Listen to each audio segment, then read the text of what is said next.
우리가 함께 읽었던 이 시편 126편의 핵심 메시지는 눈물로 씨를 뿌리는 자는 기쁨으로 단을 거두게 될 거라는 것입니다. 우리에게 말할 수 없는 슬픔의 시간들이 있습니다. 하지만 하나님의 계획 속에는 우리를 향한 말할 수 없는 기쁨의 순간도 있다는 사실을 저와 여러분이 절대 잊으시면 안 됩니다. 우리가 예수님의 십자가의 은혜로 다 구원받았습니다. 하지만 여전히 우리에게는 눈물로 기도할 제목들이 있죠. 그러나 저와 여러분 안에 담대함이 있다는 겁니다. 하나님께서 나를 위해 독생자를 죽이시기까지 사랑하셨습니다. 예수님은 나를 위해 피 흘려 주셨습니다. 그리고 주의 성령님이 지금도 내 안에 계십니다. 내 앞에 있는 수많은 문제들을 반드시 합력하여 선을 이루도록 그렇게 풀어 가실 것입니다. 여전히 우리는 눈물로 기도하지만 우리 마음속에는 또한 확신이 있는 겁니다. 우리 주 예수 그리스도 안에서 합력하여 선을 이루게 될 것이다. 하나님께서 이 모든 것을 선으로 바꾸어 주실 것이다. 여러분, 이것이 성도의 능력인 거예요.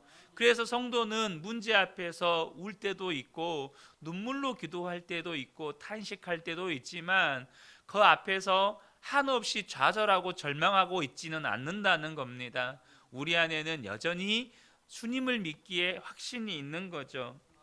이 시편 126편이 우리에게 주는 또 다른 중요한 교훈이 있는데요. 그것은 울더라도 씨를 뿌려야 한다는 것입니다. 힘들고 어렵고 정말로 눈물밖에 나지 않는 그런 상황이 오더라도 저와 여러분이 반드시 계속해서 씨를 뿌려야 한다는 거예요. 그래야 기쁨으로 거둘 때가 온다는 것입니다. 5절과 6절을 보면 눈물을 흘리며 씨를 뿌리는 사람은 기쁨으로 거둔다. 울며 씨를 뿌리러 나가는 사람은 기쁨으로 단을 가지고 돌아온다. 이것은 이스라엘의 간증입니다. 그들은 울면서도 씨를 뿌렸어요. 그랬더니 기쁨으로 단을 거두는 날이 오더라는 것입니다. 그들은 바벨론 포로 생활을 하면서도 눈물로 씨를 뿌렸습니다. 그랬더니 하나님께서 기쁨으로 단을 거두게 하는 이 포로에서 귀환하던 날을 허락하시더라는 거예요. 이것은 오늘 우리에게 주는 매우 중요한 교훈입니다. 여러분, 얼마나 힘들면 눈물로 씨를 뿌렸을까요? 저도 어렸을 때 시골에서 부모님들이 농사를 지으면서 사셨기 때문에 이렇게 봄이 되면 이렇게 이제 벼농사를 짓기 위해서 모내기철 이 모판을 만들어서 이렇게 모짜리를 하잖아요. 뭐 이렇게 이렇게 서로 이렇게 이제 품앗이 하면서 이렇게 농사를 짓는 모습을 볼 때 가을에 수확할 것을 기대하면서 이렇게 이렇게 씨 뿌리는 작업을 하시지 눈물로 씨를 뿌리는 경우를 본 적은 없습니다. 그런데 여러분, 보통 어떤 처지가 되면 여러분 눈물로 씨를 뿌리게 되는 겁니까? 먹을 양식이 다 떨어진 거예요. 그리고 이제 남은 건 씨밖에 없어요. 그런데 이 씨를 먹어버리면 다음을 기약할 수가 없는 거예요. 그러니까 이것은 어찌됐든지 아무리 배가 고파도 먹지 않고 내년을 기약하기 위해서 뿌리는 거죠. 정말로 배고픈 이 고픈 배를 움켜쥐면서 씨를 뿌리는데, 여러분, 다음 수확을 거둘 때까지 자식이 죽을 수도 있고 아내가 죽을 수도 있고 무슨 일이 일어날지 모르는 거죠. 그러니까 정말로 눈물을 흘리는 심정으로 씨를 뿌리는 겁니다. 제발 수확을 거둘 때까지만 살아 있어라, 이렇게 씨를 뿌리는 거죠. 여러분, 이스라엘 백성들의 처지가 그러했다는 것입니다. 그래도 그들은 씨를 뿌렸어요. 그래서 그들이 살아난 것입니다. 대부분의 성도님들이 씨를 뿌리는 것보다 거두는 것을 좋아하고 또 씨 뿌리는 인생보다 거두는 인생이 더 복이라고 생각을 합니다. 여러분, 그렇지 않습니까? 사역도 보면 누구는 돌짝밭 같은 땅을 개척만 하고 또 이렇게 씨를 뿌리다가 그렇게 끝이 납니다. 그런데 어떤 사람은 남이 뿌린 땅에서 곡식을 거두는 사역을 해요. 그러면 여러분 당장 우리 눈에도 보면 거두는 자가 더 복된 사람처럼, 또 사역에도 정말로 성공한 것처럼, 그리고 하나님께도 크게 쓰임 받은 사람처럼 보여요. 그런데 여러분, 우리가요 하나님을 아직도 너무 몰라서 그러는 것입니다. 하나님 앞에서 보면 씨 뿌리는 자가 훨씬 더 복이 있다는 것입니다. 끝도 없는 것 같은 황량한 이 돌짝밭에 그것을 개간해 가면서 이 씨를 뿌려가는 그 말할 수 없이 고생스러운 일, 하나님 앞에 서면 그 사람이 진짜 복 있는 사람인 것을 알게 된다는 것입니다. 저와 여러분이 주님 앞에 섰을 때에 무엇이 복일지를 깨달으셔야 한다는 것입니다. 여러분, 주님 앞에 설 때 씨 뿌리는 자가 되어서 하나님께 칭찬받는 저와 여러분들 되시기를 축복합니다. 그래서 우리에게 필요한 것이 영생의 믿음입니다. 정말로 영원을 볼 수 있는 이 믿음의 눈이 우리에게 필요하다는 거예요. 이 영생의 믿음이 없으면 언제나 사람은요, 예수를 믿는다고 하더라도 이 세상에서 거둘 것만 생각을 하는 거예요. 당장 목회를 하더라도 교회 건물이 있어야 되는 거예요. 그것도 큰 교회 건물이 있어야 되는 거예요. 당장 성도들도 1000명, 2000명 모이는 교회가 되어야 하는 거예요. 한국교회가 한때 그러한 목회의 비전을 가지고 그냥 목회의 비전이 3천 공동체, 1만 공동체, 이것이 목회의 비전이었고 그렇게 달려갔어요. 그런데 여러분, 지금 한국교회가 지금 점점점 유럽교회를 닮아가는 게 뭐냐면, 교회가 건축 부채를 감당하지 못해서 파산하는 교회가 1년에 몇백 개씩 되는 거예요. 제가 얼마 전에도 어떤 뉴스를 봤는데, 한 시골 교회에 큰 교회 건물을 지어놨는데 이게 교회 부채 감당을 못해서 결국 교회가 파산을 했는데, 그 교회가 카페로 팔린 거예요. 카페로. 그러니까 그 지역 유명 명소가 된 거예요.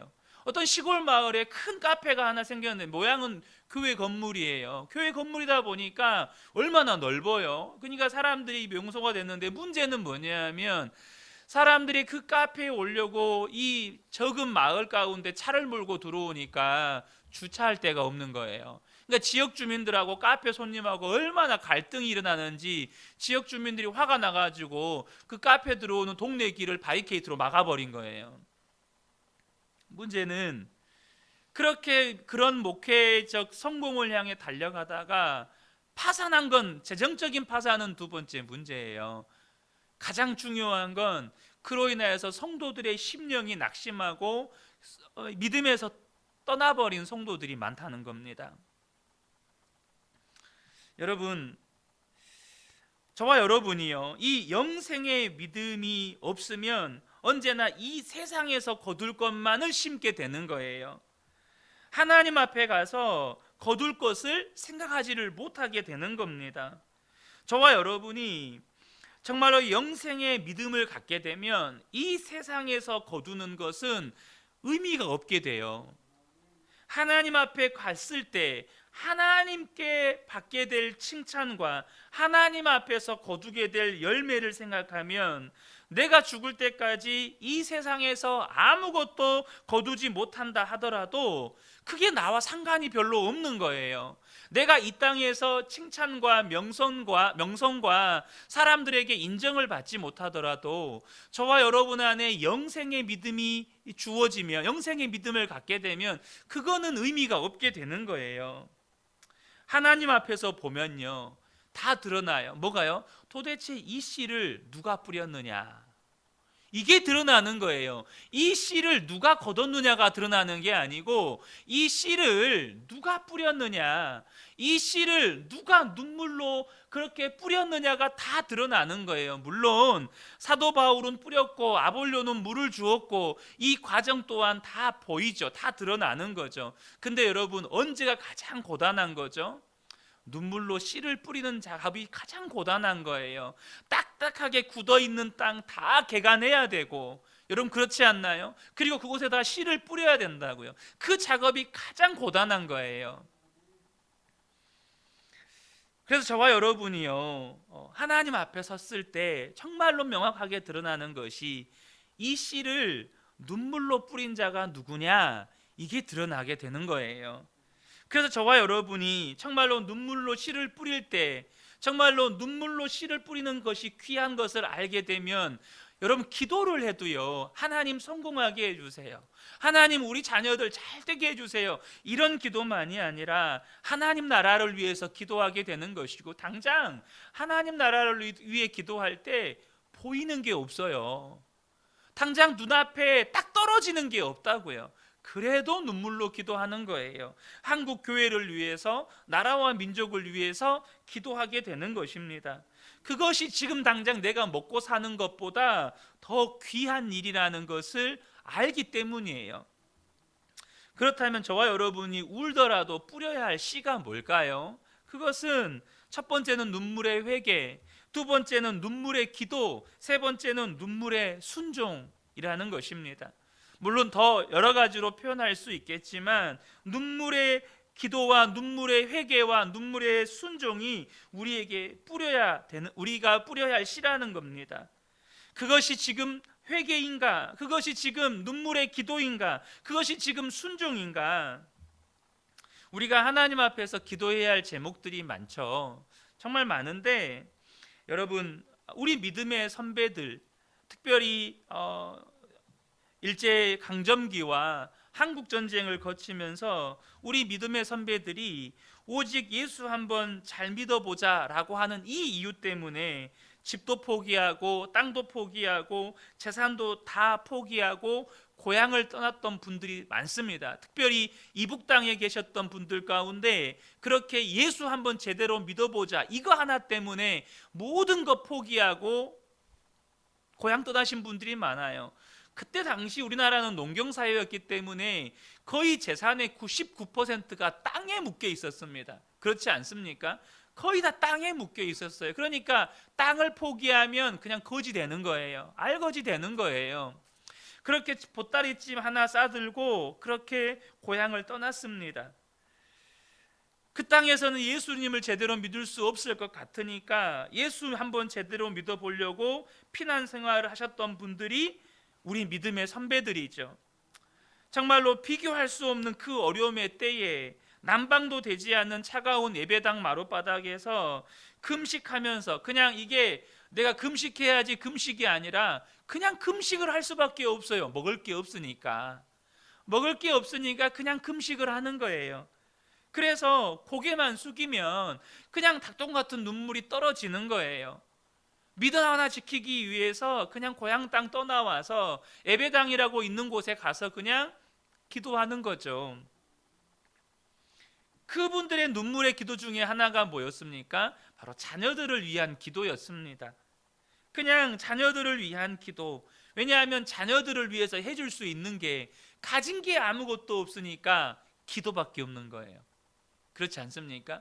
가진 게 없으니까 자녀들을 위해 할 수 있는 게 기도밖에 없는 거예요. 그러니까 눈물만 나는 거죠. 우리가요, 그런 부모님, 우리 믿음의 선배 세대의 눈물의 기도로 지금 우리가 이렇게 신앙생활을 하고 있는 겁니다. 우리가 그냥 신앙생활을 하게 된 게 아니에요.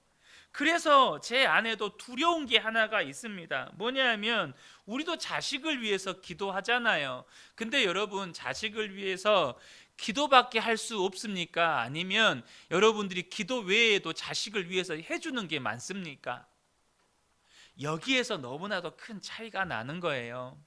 우리 믿음의 선배들은 자식을 위해서 해줄 수 있는 게 눈물의 기도밖에 없었어요. 그래서 오로지 예수밖에 없었다고요. 자식을 위해서 할 수 있는 게 오로지 예수님 붙잡는 것밖에 없었어요. 근데 지금 우리의 모습은 목사인 저조차도요, 기도 외에도 해줄 게 많더라고요. 기도 외에도 해줄 게 많은 거예요. 우리 믿음의 선배는 기도밖에는 해줄 수밖에 없었는, 기도밖에는 해줄 게 없었는데 지금은 목사인 저조차도 기도 외에도 할 수 있는 것들이 있는 거예요.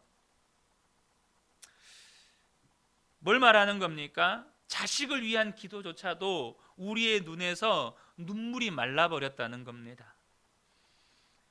기도라는 행위 자체는 여전히 똑같지만 과거 우리 믿음의 선배들과의 그 기도의 수준이 다르다는 겁니다. 하나님 나라를 위한 기도, 민족을 위한 기도, 한국 교회를 위한 기도, 다 눈물의 기도가 필요해요. 건성으로 해서 될 기도가 아니라는 겁니다. 문제는 우리의 기도에 눈물이 메말라 있다는 겁니다. 또 우리가요, 울더라도 뿌려야 할 씨가, 눈물로 뿌려야 할 씨가 순종입니다. 눈물의 회개, 눈물의 기도와 눈물의 순종. 여러분, 저와 여러분이 눈물로 순종해야 할 때가 있어요. 도망가고 싶어도 도망갈 수가 없고, 벗어나고 싶어도 벗어날 수가 없고, 안 하고 싶어도 안 할 수가 없는 상황에 몰린 것처럼 느껴질 때가 있습니다. 여러분, 그런 적 없으십니까? 안 할 수가 없는 거예요. 그냥 안 하고 싶은데 안 할 수가 없어요. 도망가고 싶은데 도망갈 수가 없는 그런 눈물의 순종, 그냥 눈물로 순종하는 거죠. 제가 종종 말씀드렸지만 제가 교회를 개척하는 과정이 그러했습니다. 13년 부교육자 생활 중에 정말 말할 수 없는 여러 가지 어려움과 고통들이 있었습니다. 이제 교회를 사임하고 싶은데 하나님이 말씀하지를 않으시는 거예요. 그리고 말씀하지 않으시니까 1년 동안 또 교회에서 부르신 자리를 지켰습니다. 그렇게 1년이 지나가는 시점에서 하나님께서 떠나도 된다는 말씀을 주셨어요. 그러니까 어디로 가야 된다는 말씀을 주시지는 않았어요. 그냥 떠나라는 거였어요. 떠나도 된다는 말씀이었어요. 마치 아브라함이 본토 친척 아비집을 떠날 때 어디로 갈지는 몰라요. 하나님이 가나안 땅으로 가라고 말씀 안 하셨거든요. 가나안 땅으로 가라고 말씀하지 않으셨고 그냥 본토 친척 아비집을 떠나라고 말씀하셨어요. 그리고 아브라함은 뭐라고 말씀되어 있냐면 말씀을 따라 갔다고 되어 있어요. 그러니까 어디로 갔다고 되어 있는 게 아니고 말씀을 따라간 거예요. 그러니까 이제 목사님에게 찾아가서 사임하겠습니다. 하나님도 떠나라고 하십니다. 라고 말씀을 드렸더니 목사님이 개척을 말씀을 하시는 거죠. 교회가 설립된 목적대로 분립개척을 말씀하시고, 그런데 문제는 뭐냐 하면 한국교회에서 부교육자의 위치는 담임 목사님의 어떤 지시나 교회가 어떤 것에 대해서 방향이나 교회가 어떤 것에 대해서 명확하게 말해주지 않으면 부교육자는 할 수 있는 게 아무것도 없습니다. 성도님들과 어떤 모임도 가질 수가 없어요. 그런데 교회가 그 분립개척에 대해서 목사님이 어떤 것도 말씀해 주지 않으시고 딱 한 가지, 주님만 바라보세요 라는 것이었습니다. 여러분, 제가 종종 말씀드리지만 정말 기도 외에는 할 수 있는 게 없었어요. 기도 외에는 할 수 있는 게 없었고, 제가 여러분 기도만 하고 내가 아무것도 할 수 없다는 것이 얼마나 마음이 답답한지 몰라요. 그리고 이제 아무것도 결정되지 않는 상황에서, 아무것도 말씀하지 않는 상황에서 이렇게 개척 파송 당일 이렇게 저희 가족만 파송을 받았죠. 어떤 성도님들은 저희 가족들이 파송받은 그날에 이게 위로의 말인지 어떤 의미로 하신 말씀인지 모를 말씀을 하시는 거예요. 그러니까 좋게 생각해서 말을 해보면 제가 그 교회에서 사역했던 그 부분에 대해서 한편으로는 인정해주는 말인 것 같기도 해요. 무슨 말이었냐면, 신 목사님이 그만두시면 담임 목사님은 어떻게 하죠? 이 말이었어요. 저는 아무것도 없는, 아무것도 결정된 것도 없고 그 어떤 것도 저에게는 보장된 게 없는데 떠나는 저를 향해서 담임 목사님을 걱정하시는 그분의 위로의 말인지 저를 인정하는 말인지 모를 그 말을 들으면서 저는 그냥 허허 그냥 웃었어요. 어쨌든 하나님은 별 말씀이 없으셨고 저는 그냥 말씀을 따라서 이렇게 이제 교회에서 파송을 받은 겁니다. 이제 월요일 날 새벽이 됐어요. 주일 날 파송을 받고 습관대로 새벽 4시에 알람을 맞춰서 이제 일어나서 가족들은 다 자고 있는데 거실에 나가서 홀로 새벽 예배를 드립니다.